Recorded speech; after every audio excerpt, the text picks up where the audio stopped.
Barakatah Yahweh, Barakatah Yahweh Bahasham, Barakahakwadash, Barakatum. First and foremost, I want to give all praises, glory, and infinite honors to Yahweh, Bahasham, Yahweh.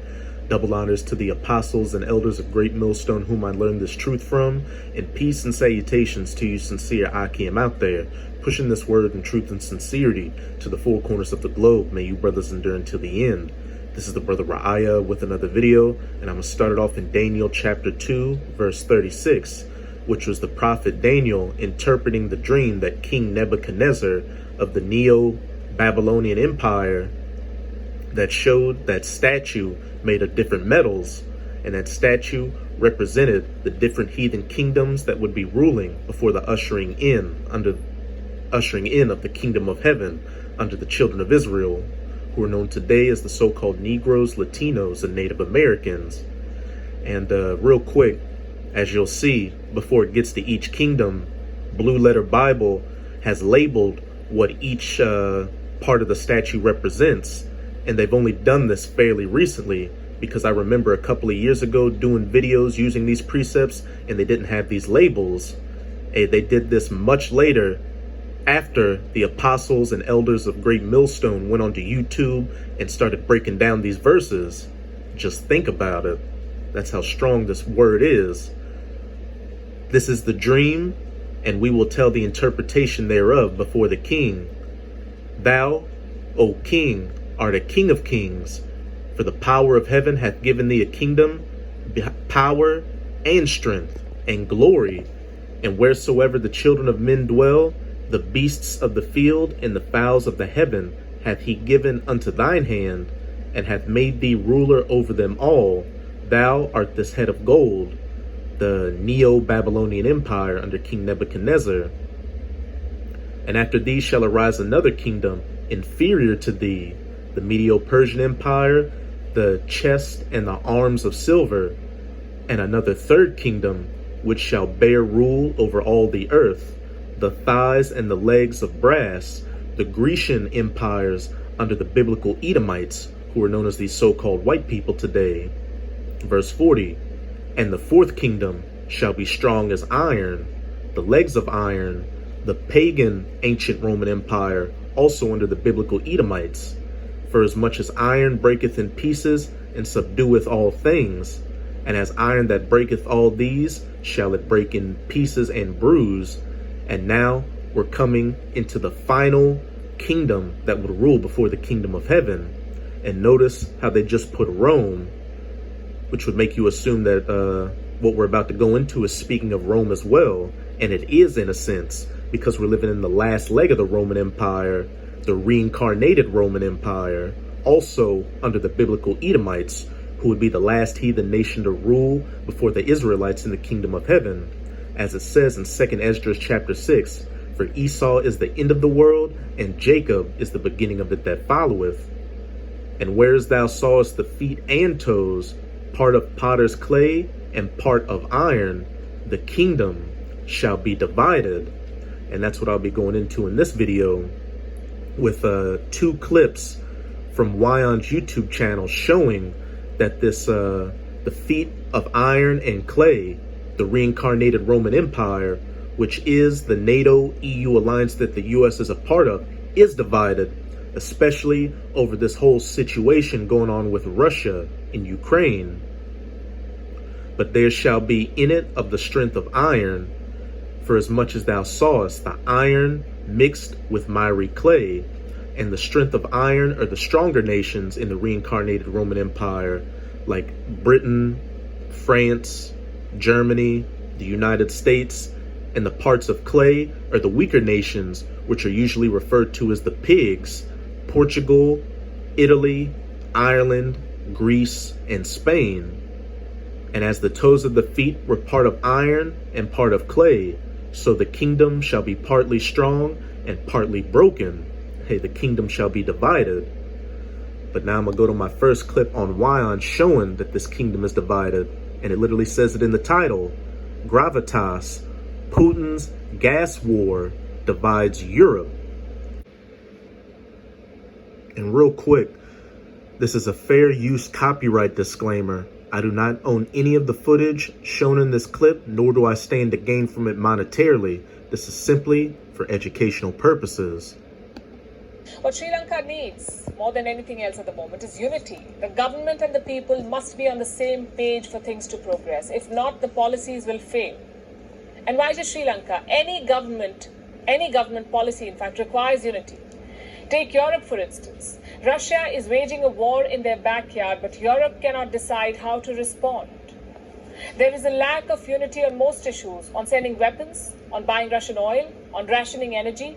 Every European Union member, has its own agenda. Back in Daniel chapter 2, verse 41, and whereas thou sawest the feet and toes, part of potter's clay and part of iron, the kingdom shall be divided. And what does it say in Mark chapter 3, verse 24? And if a kingdom be divided against itself, that kingdom cannot stand. And hey, as we're about to see, these iron toes mixed with miry clay are clearly divided on many issues. A lot of them dealing with this, again, Russian war in Ukraine. And it's also ultimately going to lead to the downfall of the iron toes mixed with miry clay, the NATO-EU alliance that the U.S. is a part of.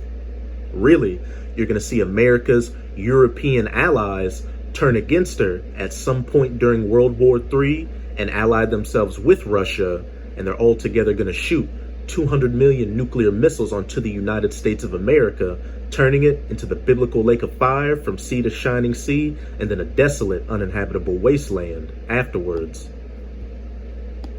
Normally, this wouldn't be a problem.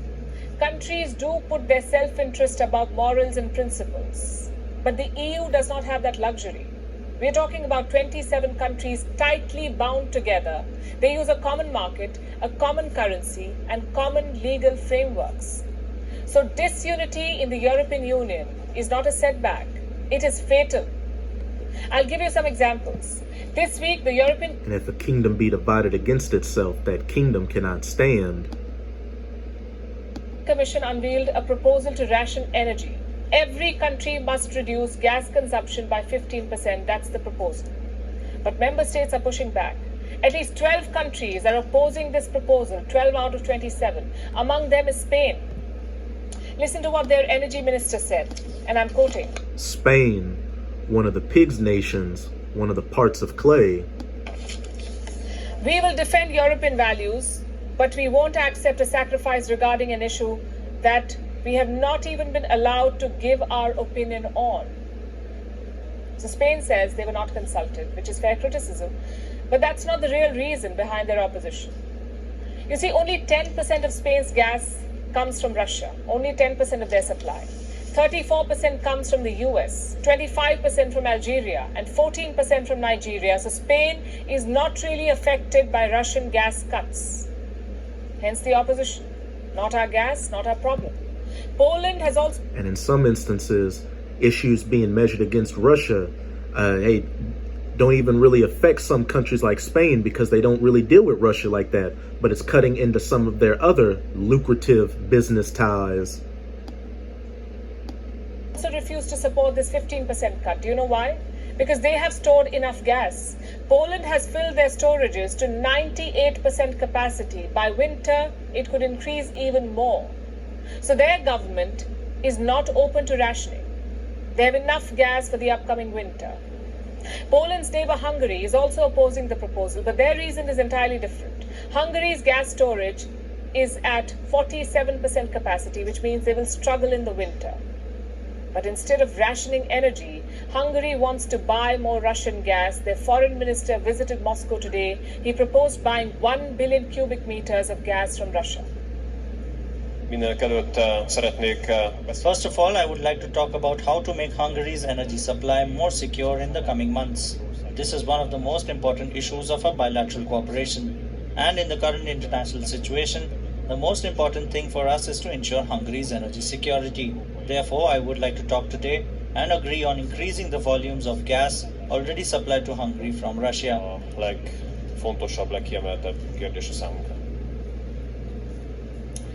How about that?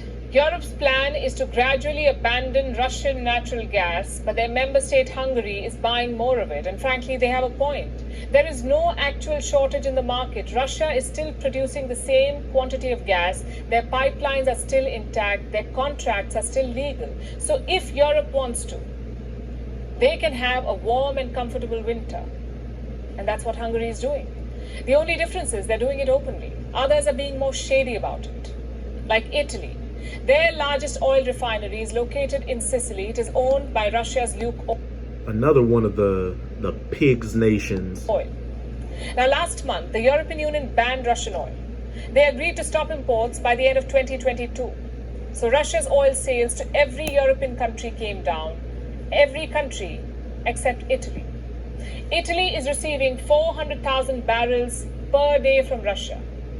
Almost 4 times the pre-invasion levels. Why is that? Because nobody is lending to the Sicily refinery. European banks don't want to do business with a Russian company.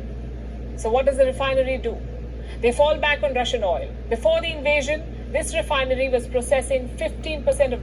And a lot of these measures that these European countries are taking against Russia are at the behest of the United States of America, which is further causing this division, because these European nations are just lapdogs, lackeys of the United States, and they're constantly the ones feeling the blowback from all these things that the U.S. does against its enemies, because a lot of these European nations have more lucrative business ties and political ties with America's enemies like Russia than they do the U.S. itself.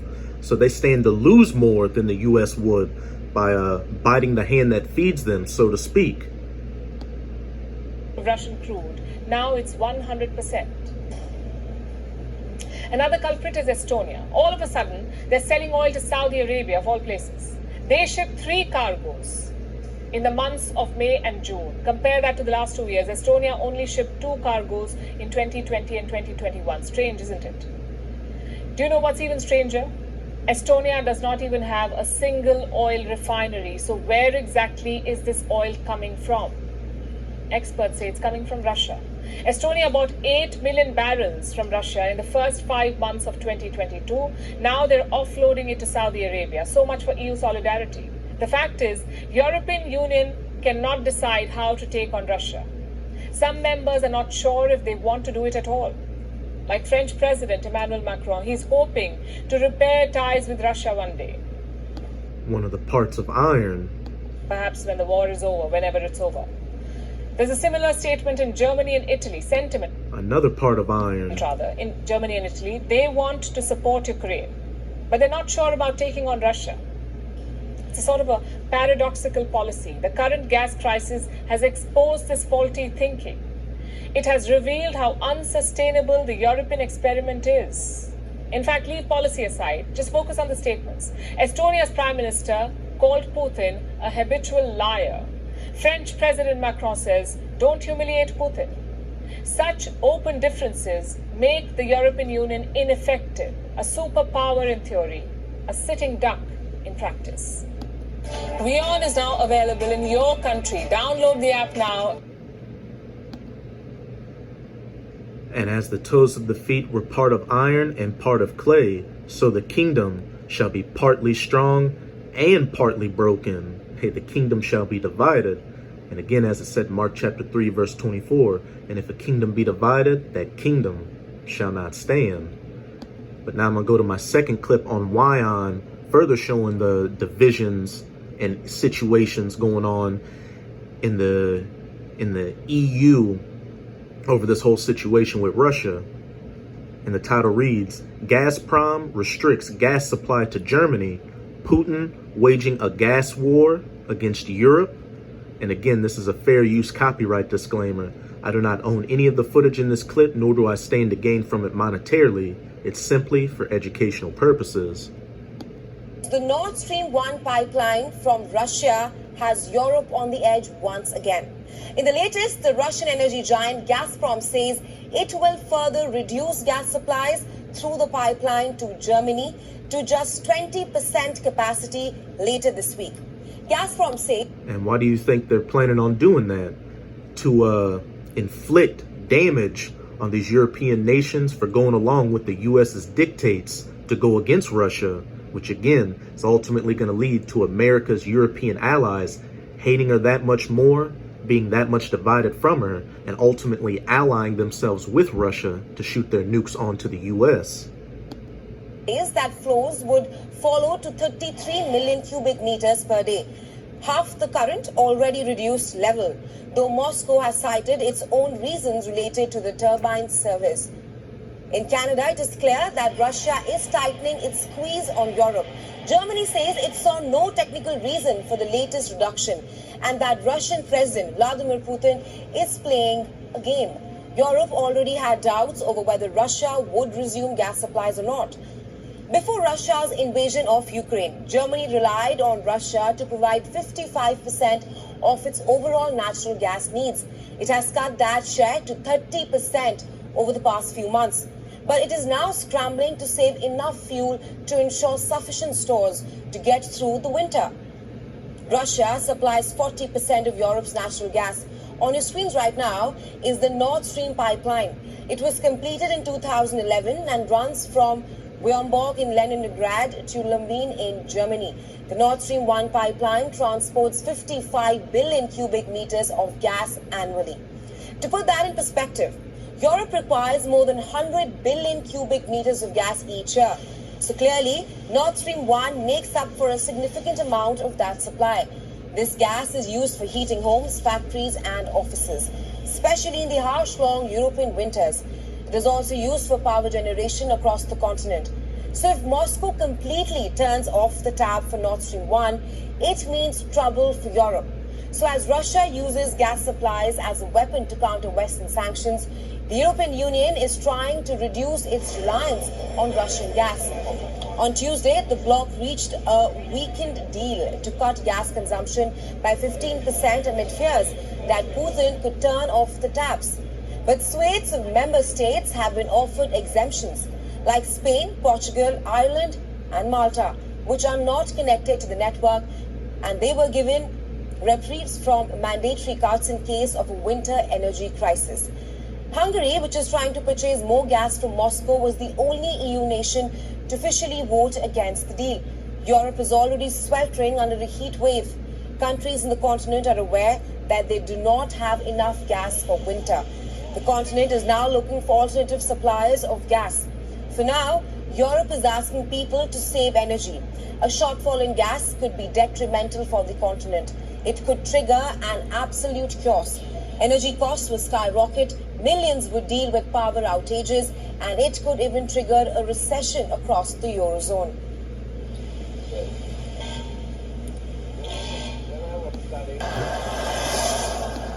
And as this issue continues and only gets worse, what's it going to do? Further cause division in the iron toes mixed with miry clay, mainly America's European allies turning more and more against her and ultimately betraying her during World War III by allying themselves with Russia. That's it with this clip. Now let's get into these precepts.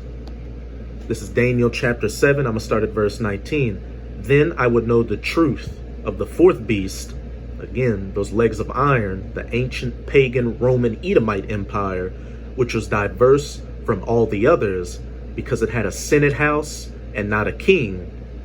You had the consul and the proconsul, which is like a president and a vice president, and then the emperor ultimately. Exceeding dreadful, whose teeth were of iron and his nails of brass, which devoured, brake in pieces, and stamped the residue with his feet. And now we're going into the beginnings of that last leg of the Roman Empire. And of the 10 horns that were in his head, and of the other which came up, the little horn, which is speaking of the United States of America today, and before whom 3 fell, speaking of the main players in the New World, before the 13 colonies became what you know as the United States of America today. And they were England, France, and Spain. Even of that horn that had eyes and a great mouth, that spake very great things, whose look was more stout than his fellows. And when you go into that word stout, it means obstinate, uncompromising, stern. And we can clearly see that that's the case with the United States of America towards Russia. It doesn't care that its allies are going to get hurt by pushing them to push those sanctions and other destructive practices on Russia to hurt it. America only wants to see Russia on its knees, and it'll take any means necessary to do so, which in the long run, and like I've been saying throughout the video, is ultimately going to lead to America's European allies turning against her and allying themselves with Russia. This is Revelation chapter 17, verse 16. And the 10 horns which thou sawest upon the beast, the 10 horns being the EU or European Union, beginning with the first 10 common markets of it, back when it was known as the European Economic Community, and the beast being NATO, these shall hate the whore that rideth upon the beast, the United States of America, a mystery Babylon, Babylon the Great, the virgin daughter of Babylon, the mother of harlots at the beginning of this chapter, and shall make her desolate and naked, and shall eat her flesh, and burn her with fire, nuclear fire from those 200 million nuclear missiles, which again is going to turn this place into the biblical lake of fire, from sea to shining sea, and then a desolate, uninhabitable wasteland afterwards. So that's it with this video. And with this video, I hope your sincere Akim and Akwath were edified. Just keep strong. We're almost out of this final wicked captivity of the heathen nations, chiefly of the Edomites. And as always, I'm going to say Abad Babal, Kwam Yasharala, and until next time, Shalom.